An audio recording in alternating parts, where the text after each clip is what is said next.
Bonjour à tous et bienvenue dans l'émission Rencontre. Le sommet de coopération sino-africaine s'est achevé récemment à Johannesburg, marquant 15 ans de développement ultra rapide entre la Chine et l'Afrique. Quels sont les grands changements qui se produisent actuellement en Afrique? Quelles sont les futures opportunités, mais aussi les défis qui attendent le continent africain? Pour répondre à toutes ces questions, notre invité aujourd'hui est Daniel Bourremont, un spécialiste de la politique africaine et des pays en voie de développement. Mais avant de commencer notre programme, regardons ensemble ce reportage. Sur le plan économique, 2015 aura été pour l'Afrique une année mêlant espoir et déception.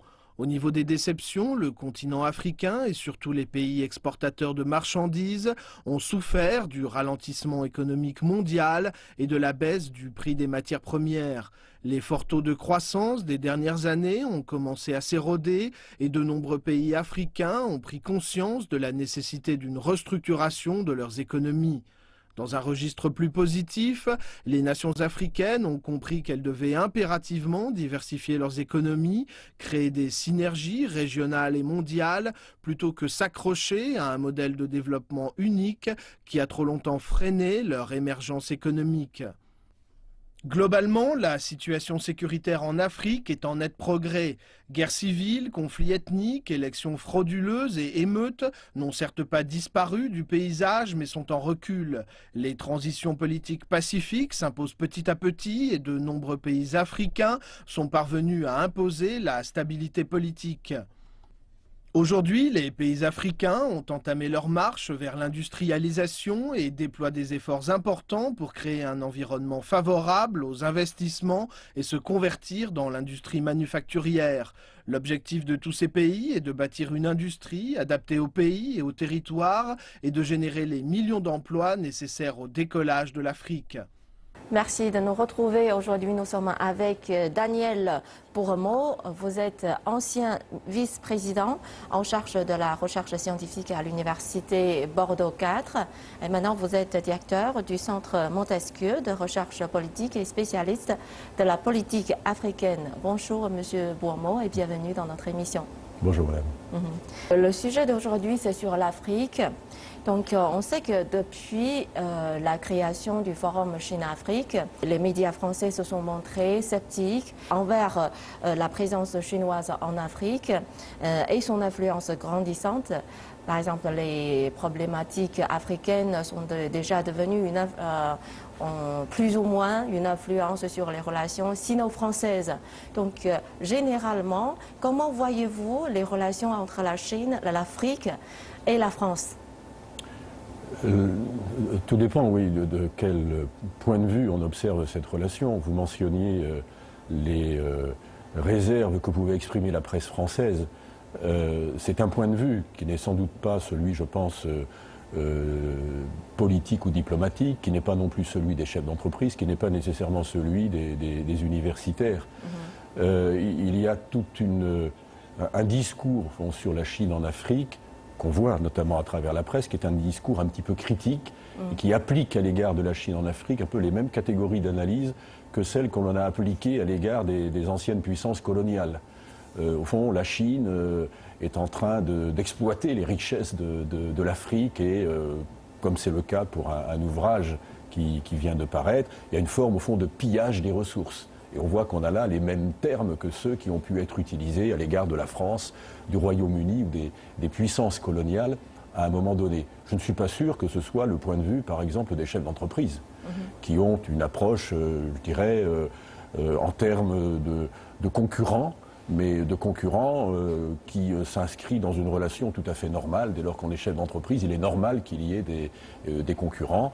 Et donc il y a effectivement une présence beaucoup plus marquée de la Chine en Afrique, notamment depuis une quinzaine d'années, mais ça fait partie des règles normales du jeu de la globalisation économique. L'inquiétude de ce point de vue, elle se manifeste du côté économique et politique, du côté des chefs d'entreprise ou des responsables politiques, en termes de perte de marché de la France et peut-être de perte d'influence. Et donc la question qui se pose, c'est comment aujourd'hui reconquérir des positions en Afrique, des parts de marché, parce que ça permettrait à la France peut-être aussi de sortir, ou pour partie, de la crise économique dans laquelle elle est, et puis politiquement bénéficier voilà, de soutien dans sa politique étrangère plus globale, la politique africaine étant un instrument de la politique étrangère de la France. Donc à propos de l'attitude des médias français, il y a déjà 2 ans, il est sorti un documentaire sur la vie des ressortissants chinois en Afrique qui s'appelle Main basse sur l'Afrique. Est-ce que vous avez suivi ce documentaire? Alors, il s'inscrit dans ce que je disais il y a 2 minutes, en réponse à votre question précédente. Nous sommes, vous voyez, dans cette tonalité critique à l'égard de l'Afrique et qu'on retrouve effectivement, je dirais, dans les médias, mais également dans un certain nombre d'organisations non gouvernementales, qui sont à la fois, c'est ce qu'il faut bien comprendre, qui sont dans une posture à la fois très critique à l'égard de la France. Et il y a une critique qui est assez ancienne maintenant à l'égard de la politique africaine de la France, qui est une politique qui a exploité, pillé les ressources. Et comme je vous le disais, on voit aujourd'hui cette presse et ces organisations non gouvernementales appliquer les mêmes catégories d'analyse à la Chine. Et vous voyez, main basse sur l'Afrique, pillage, etc. Ce sont des mots que l'on pourrait transposer terme à terme pour la politique africaine de la France ou pour d'autres pays également. Donc, quand on regarde, je dirais, d'un point de vue analytique, cela, la presse est un objet d'observation en tant que tel et que l'on peut également resituer, je dirais, dans ce paysage plus global. Mais la presse est un point de vue, encore une fois, dans un ensemble de points de vue et de regards sur l'Afrique tel que cela peut exister en France. Et d'après ce documentaire, on décrit la relation entre la France et la Chine sur le continent africain. On le décrit comme une guerre. Est-ce que vous partagez ce point de vue? Non. Non, c'est pas une guerre. Encore une fois, il y a une concurrence qui existe dans certaines parties de l'Afrique, mais pas partout. Et la France, il faut bien comprendre qu'on est dans des mouvements, je dirais, presque opposés.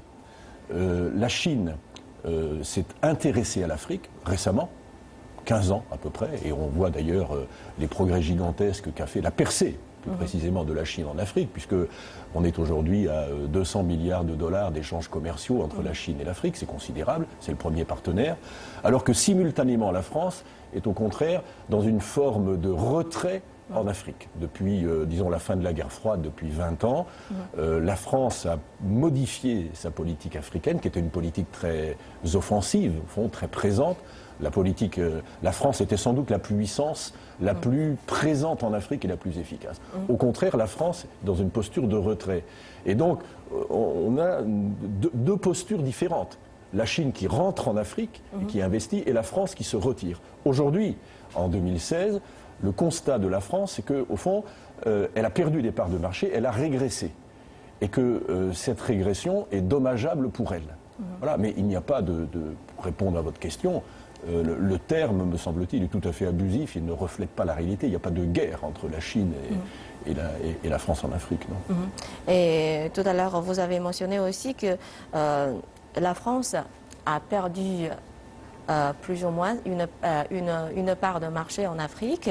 Donc, pour reconquérir ces parts de marché, il a changé sa politique. Donc, pourriez-vous nous présenter concrètement quels sont les changements de la politique africaine de la France ? Alors, on a mis en place un dispositif en ce qui concerne le ministère des Affaires étrangères, un dispositif qui se veut global, c'est-à-dire que le ministère des Affaires étrangères non seulement va s'occuper de la diplomatie, ce qui est bien normal, mais également de tout ce qui est le commerce extérieur. Le ministre des Affaires étrangères, M. Fabius, a voulu intégrer cette dimension économique et le commerce extérieur dans le dispositif diplomatique, de telle sorte qu'il y ait aujourd'hui une politique globale à l'égard de l'Afrique et que la diplomatie ne se cantonne pas simplement aux négociations, mais qu'elle soit directement partie prenante à cette conquête et reconquête des marchés. Parce que la France a perdu. Elle a vu ses parts de marché diminuer de plus de moitié. La part de la France était un peu plus de 10% du commerce extérieur. Nous sommes aujourd'hui à peu près à un peu moins de 5%. Voilà. Donc là, il y a un effort à faire. Et c'est en cela que l'appareil diplomatique français aujourd'hui est mobilisé avec toutes les ressources, les agences spécialisées également, pour qu'il y ait une cohérence de la politique française en Afrique. Pendant plusieurs années, l'Afrique a connu une croissance rapide, proche de 6%. On parlait alors d'envol économique de l'Afrique. Et certains prédisaient que l'Afrique allait remplacer la Chine pour devenir l'usine du monde. Mais selon les statistiques du FMI en 2015, il a prévu pour une baisse pour l'Afrique sud-saharienne avec une croissance annoncée à 3,75% seulement. C'est le taux le plus bas depuis 6 ans. Donc pensez-vous que l'économie africaine est en train de ralentir ? Il faut toujours se méfier des statistiques quand on interprète à partir d'un chiffre ponctuel. Il faut les interpréter en tendance. Bon. L'Afrique a connu un taux de croissance, quand on regarde cette tendance, tout à fait remarquable. Et je dirais que ce taux de croissance est sans doute le meilleur démenti qui a pu être infligé à toute cette approche afro-pessimiste qui condamnait l'Afrique en quelque sorte à rester dans cette situation de marginalisation, de pauvreté et de sous-développement, pour utiliser un terme commun. Ceci dit, il faut prendre la mesure de ces transformations économiques. Il est vrai que le prix du pétrole, le prix du baril diminue considérablement. On est aux environs de $30, même un petit peu en dessous ces derniers jours. Et que là, évidemment, c'est quelque chose qui peut pénaliser les pays africains producteurs de pétrole, qui, pour un certain nombre d'entre eux, dépendent quand même directement de cette ressource. Et leur décollage économique, bien sûr, était lié à la valorisation de cette ressource. Donc là, il y a effectivement une inconnue et l'évolution du cours du pétrole peut avoir des conséquences sur ces économies-là. Au-delà, je pense que la dynamique de l'économie africaine, elle obéit à d'autres variables. Je ne pense pas que l'Afrique devienne, peut-être le deviendra-t-elle, mais aujourd'hui, à court terme, puisse être, comme vous le disiez, l'atelier du monde. Je sais que c'est un thème qui a été évoqué. Non. En fait, les ressources de l'Afrique, c'est quoi? Ce sont les ressources minières, pour l'essentiel, le pétrole entre autres, et puis le développement, il se fait autour du secteur des services. Mais on n'a pas, je dirais, d'industrie et on n'a pas une économie de transformation véritablement sur place en Afrique. Les ateliers sont ailleurs. Et pour l'instant, on ne voit pas véritablement se dessiner en Afrique de mouvements massifs de ce point de vue qui feraient de l'Afrique un atelier du monde. Ce qui crée toujours, du coup, une relation, une forme de dépendance. Parce que l'Afrique, du coup, est dépendante pour ce qui est de ses matières premières et de leur valorisation, mais également pour ce qui est des services. Banques, assurances, télécommunications, etc. Je voudrais savoir quels sont les obstacles pour le développement de l'économie africaine pour l'instant. Alors, vous avez raison de parler au pluriel, il y a beaucoup d'obstacles. Il y a un obstacle qui tient à la mobilisation du capital. Il faut des ressources. Pour l'instant, le capital disponible est essentiellement un capital étranger. Le capitalisme africain, disons les choses un peu brutalement, globalement, parce que les situations peuvent varier d'une sous-région à l'autre. Mais le capitalisme africain est un capitalisme faible, voire dans certaines régions inexistant. C'est le résultat de la colonisation, mais également de tout un ensemble d'autres variables explicatives. Et donc, le développement éventuel, il est lié quand même beaucoup au capital étranger. Il y a un deuxième défi qui me semble très important, c'est la question des cerveaux. On a beaucoup parlé de la fuite des cerveaux. Je crois qu'un des défis pour l'Afrique, c'est d'avoir, bien entendu, une jeunesse formée. C'est un véritable défi dans des sociétés où la moitié de la population aujourd'hui a 25 ans, elle est très jeune. Mais surtout, il est important que ces populations formées, quelquefois bien formées, très bien formées, sont des générations très intelligentes qui ont l'esprit d'initiative, que ces populations-là, cette jeunesse, reste en Afrique ou retourne en Afrique, que l'Afrique ne soit pas privée de sa matière grise. Et parce que je crois que son avenir dépend en grande partie de cette capacité à retenir cette ressource essentielle qu'est la ressource intellectuelle. Et il est vrai que pour tout un ensemble de raisons, parce que les grandes universités ne sont pas en Afrique, et donc les élites africaines ne sont pas formées en Afrique, elles sont formées à l'extérieur. Et qu'à partir de là, il y a un risque de déperdition en direction de l'Europe, en direction de l'Amérique du Nord, mais peut-être à terme en direction de l'Asie, parce que c'est là où on va trouver peut-être des conditions de vie, de rémunération, mais aussi des conditions en termes de sécurité qui sont beaucoup plus acceptables pour ces générations africaines qui ont été formées à l'étranger. Il est évident que pour un cadre malien, nigérien, etc., de toute cette zone sahélienne dont on a parlé, il est assez tentant de faire sa vie ailleurs qu'en Afrique.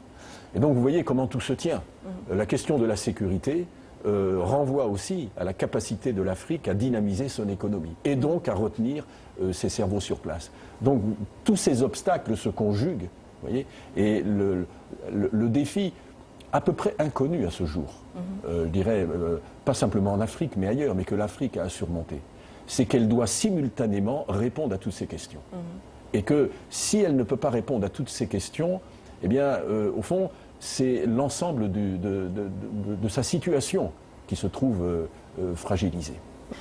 Donc vous êtes un expert sur la question des pays émergents.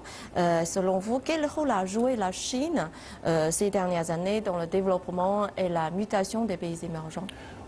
Sans doute le rôle clé, parce que l'Afrique a agi comme un révélateur.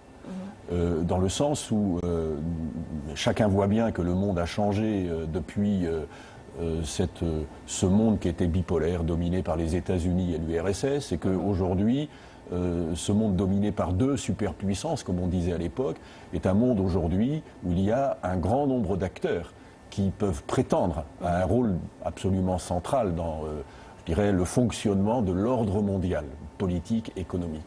Et les émergents, ce sont ces pays qui, précisément, aujourd'hui, prétendent au statut de puissance. Mais sans doute parmi eux, est-ce la Chine qui s'est affirmée avec le plus de force et de cohérence dans tous les domaines, pour tout un ensemble de raisons que l'on peut tout à fait comprendre et dont la Chine, de ce point de vue, est un révélateur. Je dirais que la Chine est un peu la figure de proue des émergents. Et en ce sens, elle a incontestablement illustré, au fond, le basculement de la hiérarchie des puissances aujourd'hui dans le monde du XXIe siècle. Et en 2013, le gouvernement chinois a prononcé une stratégie qui s'appelle une ceinture, une route. Donc l'objectif, c'est de promouvoir la coopération économique entre la Chine et d'autres pays. Donc ce projet n'est pas seulement eurasien, parce que les initiatives de la ceinture et de la route sont prévues pour s'étendre aussi à l'Afrique. Donc pensez-vous que ça deviendrait un projet prometteur pour le développement de l'Afrique? L'histoire le dira, c'est pas en ces termes-là que je pense, enfin, que l'on peut comprendre ce discours sur cette ceinture à laquelle vous venez de faire référence. Je crois que ce qui est très important dans ce discours-là, c'est que la Chine montre qu'elle a un discours global et que, au fond, elle a une stratégie, elle a un objectif et que cet objectif n'oublie personne. Et donc c'est à la fois l'ensemble de l'Orient, de l'Europe, que l'on veut lier en quelque sorte dans ce dispositif, mais en même temps que l'Afrique n'est pas oubliée. C'est très important parce que de ce point de vue, la Chine, je dirais, joue de façon très habile, très à droite, dans la mesure où l'Afrique a été considérée dans les années 90, juste après la guerre froide, au fond comme un continent marginal, délaissé. Et c'était une des craintes d'ailleurs des dirigeants africains et des sociétés africaines. Et la Chine a montré précisément que l'Afrique avait un intérêt. Et je crois que ce discours, qui précisément ne vise pas à être simplement un discours eurasiatique, mais un discours également qui intègre l'Afrique dans le dispositif, c'est un discours qui est global et qui est de nature à rassurer l'Afrique. Et à lui dire, au fond, vous n'êtes pas les oubliés, mais vous faites bien partie, pour nous, Chinois, de ce dispositif central. Donc le discours, c'est en ces termes-là qu'il faut le comprendre. Il est très important, quelle que soit la puissance, que ce soit la Chine, les États-Unis, la France, la Russie, etc. Il est très important pour une puissance d'avoir un discours qui lui permette d'être comprise par les autres acteurs, par les autres puissances. Et je crois que ce discours-là, il relève de ce registre-là. Il permet de dire à la Chine, voilà ce que nous sommes et voilà ce que nous voulons. Et donc à partir de là, eh bien, au fond, on comprend les enjeux, les défis que la Chine se lance à elle-même, mais aussi qu'elle lance aux autres. C'est au fond la clarté Et ça permet de mieux se comprendre et sans doute de mieux négocier les différents défis que l'on a à relever ensemble. Mais quelle est la réaction du gouvernement français? Donc, est-ce que ça cause des craintes? Je ne pense pas. Je ne pense pas. Je sais que c'est quelquefois une préoccupation qui se manifeste ici ou là. Il n'y a pas de crainte particulière. Il y a un sentiment beaucoup plus général en France qui est celui d'un affaiblissement de l'économie, je le disais tout à l'heure, la crainte d'une perte d'influence politique, parce que la France vit avec la nostalgie d'une grande puissance, celle qu'elle a été à un moment donné, et au fond, le sentiment qu'aujourd'hui, le monde nouveau qui se construit est un monde qui place la France dans une position nouvelle. Elle n'est plus une puissance dominante. Elle est une puissance qui compte encore, qui a tout un ensemble de ressources, mais qui est confrontée à tout un ensemble de défis. La Chine fait partie de ces défis. Mais la Chine n'est pas désignée en quelque sorte comme une menace. Au contraire, ça peut même être un partenaire économique, ça peut être un partenaire politique. Et ce n'est pas contre la Chine que la France doit construire aujourd'hui la politique qui est la sienne à l'échelle internationale, tant d'un point de vue diplomatique qu'économique. Le défi, il n'est pas là. Et il n'y a, non, je ne pense pas, et ce serait une erreur si c'était le cas, et je ne pense pas que les dirigeants français puissent commettre cette erreur-là, ce serait une erreur de considérer que la Chine constitue un danger en tant que tel. Encore une fois, il est normal que la Chine s'intéresse à l'Europe, s'intéresse à l'Afrique, et bien voilà, il appartient à la France à partir de là d'en tirer les conséquences en prenant la mesure des ressources, des moyens qui sont les siens et qui ne sont pas négligeables. Pensez-vous qu'il existe une place ou un domaine où la France et la Chine peuvent coopérer sur le continent africain? Il y a un défi aujourd'hui qui est majeur, si on revient à l'Afrique, pour la France, c'est la question de la sécurité. Parce que la France se trouve aujourd'hui en première ligne dans ce défi qui est posé notamment dans la zone sahélienne.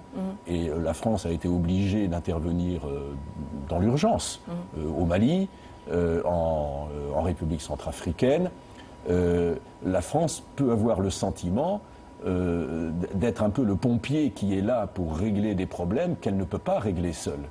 Et sans doute serait-il souhaitable que les autres États qui s'intéressent à l'Afrique, les États européens en font partie, mais la Chine également, que ces États-là prennent la mesure, au fond, du défi sécuritaire qui se pose, parce que la sécurité, c'est un défi pour les sociétés africaines elles-mêmes, mais c'est un défi également pour les acteurs extérieurs qui ont des intérêts, qui entendent commercer, travailler avec cette Afrique.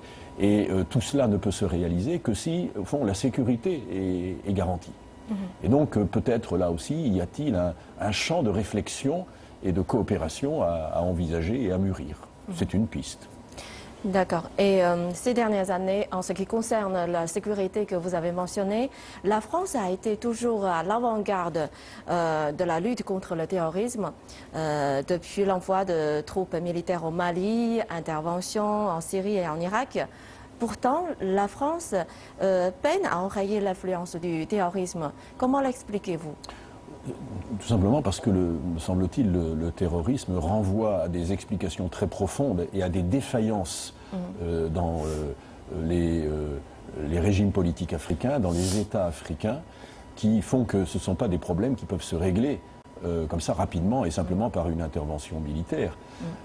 Si aujourd'hui on connaît cette situation d'insécurité en Afrique, c'est parce que les États africains qui se sont mis en place au moment des indépendances, donc il y a déjà 60 ans, 65 ans, ce sont des États, au fond, qui n'ont jamais véritablement réussi à s'institutionnaliser, à assumer leurs fonctions régaliennes et à s'imposer comme étant des instruments permettant de réguler le fonctionnement des sociétés. C'est banal de le dire, il y a une crise des États africains, pas partout, mais dans un certain nombre de régions, de sous-régions, la crise de l'État, elle est patente. Et une crise de l'État, ça ne se règle pas comme cela. par une intervention militaire. L'intervention militaire peut éviter l'effondrement d'un régime. Elle ne règle pas le problème de fond. La greffe de l'État, cette assimilation de l'État, cette institutionnalisation, c'est un processus long et lent. Et donc, c'est un peu la contradiction devant laquelle se trouve la France. Intervenir militairement, parce que souvent les armées africaines ne peuvent pas le faire elles-mêmes, et c'est une des manifestations de la faiblesse de certains États africains.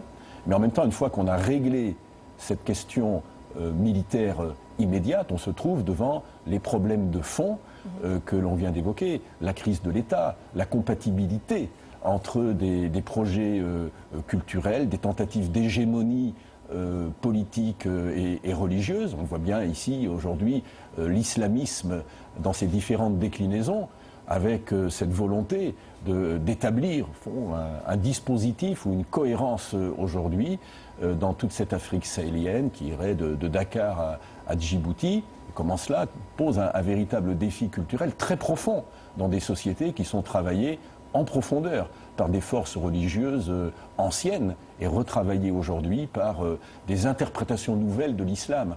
Donc tout ça, c'est quelque chose, bien entendu, qui crée pour les dirigeants politiques des défis qu'ils ne peuvent pas par eux-mêmes régler. Parce que ces défis-là se situent dans des échelles de temps qui ne sont pas l'échelle de temps du politique. Le politique répond à des questions immédiates. Et il y a des processus historiques qui, eux, sont longs. Et c'est toute la difficulté aujourd'hui de l'exercice et, au fond, la gravité du défi qui nous est posé. Donc en Somalie, le commando français chargé de récupérer un otage français a échoué et en 2013. Les troupes françaises se sont ensuite déployées au Mali lors de l'opération Serval. Donc durant sa présidence, François Hollande aura connu plusieurs fois l'épreuve du feu en Afrique. Donc selon vous, quels seront les prochains tests pour la politique africaine de la France? Alors, vous venez de mentionner les tests, j'allais dire, de terrain.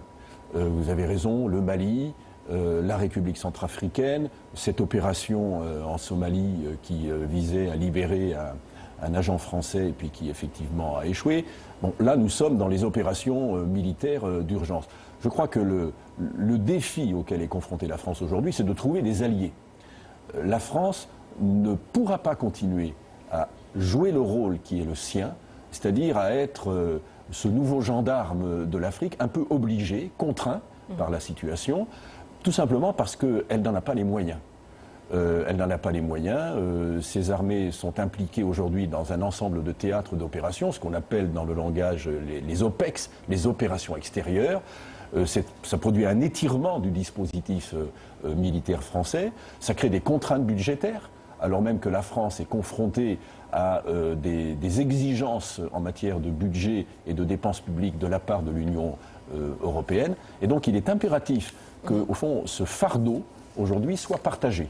Et donc il faut que la France trouve, sans doute du côté européen, un écho beaucoup plus favorable à ces interventions, parce que ces interventions de la France en Afrique, militaires, que l'on vient d'évoquer, se font non pas pour défendre les intérêts français, bien sûr les intérêts français, mais au-delà des intérêts français, ce sont les intérêts européens. Et au-delà des intérêts européens, ce sont bien entendu d'abord les intérêts africains, parce que les premiers à souffrir de ces situations-là, ce sont les sociétés africaines, les Européens, bien entendu, menacés dans leur sécurité, puis l'ensemble des acteurs impliqués aujourd'hui en Afrique pour tout un ensemble de raisons, dont la Chine. Et je reviens à ce que je disais tout à l'heure, je crois que pour le président Hollande et puis pour le président qui sera élu très rapidement maintenant en 2017, le défi sera là. Il importe aujourd'hui de ne pas être isolé. Et c'est quelque chose, c'est un impératif dont la solution n'est pas simple. Notre émission touche à sa fin. Merci M. Bourmont d'avoir été avec nous et merci de vos éclairages. Je vous remercie pour votre invitation. Et chers téléspectateurs, merci de nous avoir suivis. Merci de votre fidélité. À la prochaine.